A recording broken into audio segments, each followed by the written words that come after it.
Olá, gente amada e querida de Deus. Este é o nosso encontro com Deus diário, meditando a palavra, o tema, o conclave e a expectativa de um novo Papa, parte 1.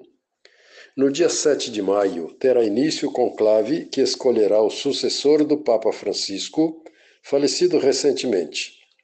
Penso ser importante falar sobre isto, devido à importância que a pessoa do Papa tem para a Igreja e para o mundo em geral.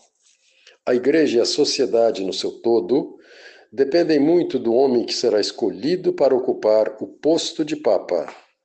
Em 2000 anos de Igreja, tivemos papas de diferentes tipos de caráter.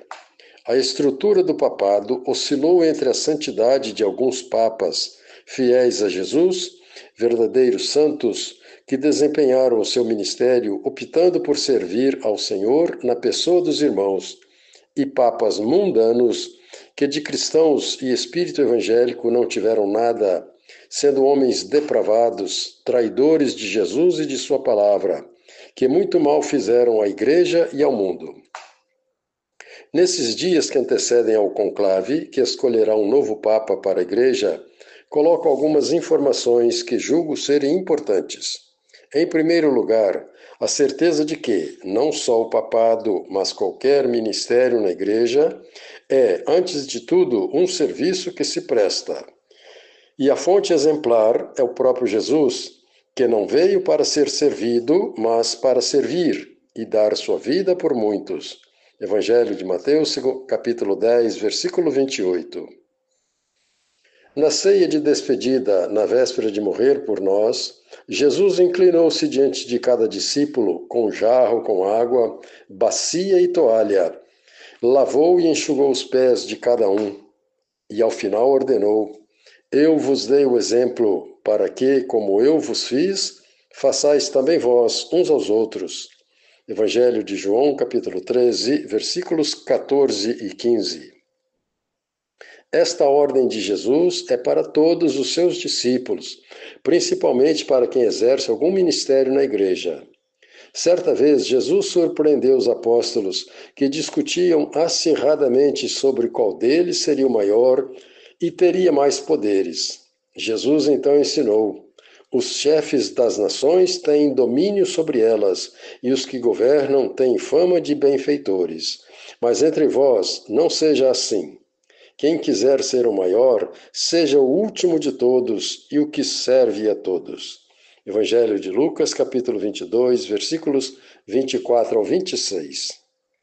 Sabemos na prática da vida que parte do clero usa e abusa de seus poderes espirituais, de serem os únicos detentores do sagrado poder sacramental da ordem, para dominar, como se fossem eles, e não Jesus, o Senhor e o centro da vida. A isto se dá o nome de clericalismo, uma doença narcisista que coloca o ministro, seja ele padre, bispo ou papa, no pedestal de superioridade acima dos simples fiéis batizados, como se a ordem lhes desse a credencial para dominar, tipo, nós mandamos e vocês obedecem.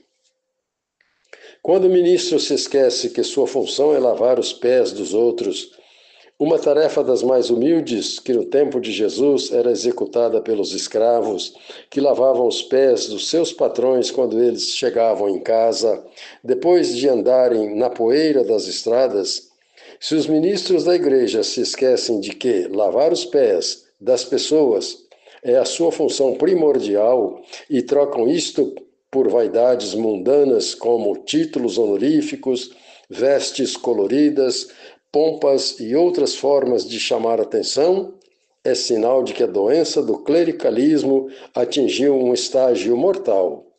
E caso não se faça a asepsia necessária, a fé de muitas pessoas pode ser atingida no seu âmago.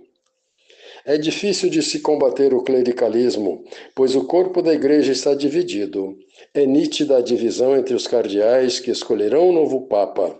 De um lado, os que querem retroceder à época medieval, quando o absolutismo papal tudo dominava. Estes não querem mudar nada e fazem do papado o centro e a base da igreja. Do lado oposto estão os que pleiteiam mudanças. O grande problema de se combater a doença do clericalismo é que o Papa, por mais santo que seja e por melhores que sejam as suas intenções, está no olho do furacão do clericalismo, porque ao longo dos séculos criou-se uma espécie de cultura de que o papado é o centro e a base da Igreja, quando, na verdade, o centro e a base é Jesus Cristo. Ele, e somente Ele, é o Senhor. Carta aos Filipenses, capítulo 2, versículos de 5 ao 11. Vale lembrar que o celibato é um dom de Deus, que Ele concede a alguns e não a todos, como temos visto no texto bíblico da primeira carta aos Coríntios, capítulo 7, versículos de 7 ao 9.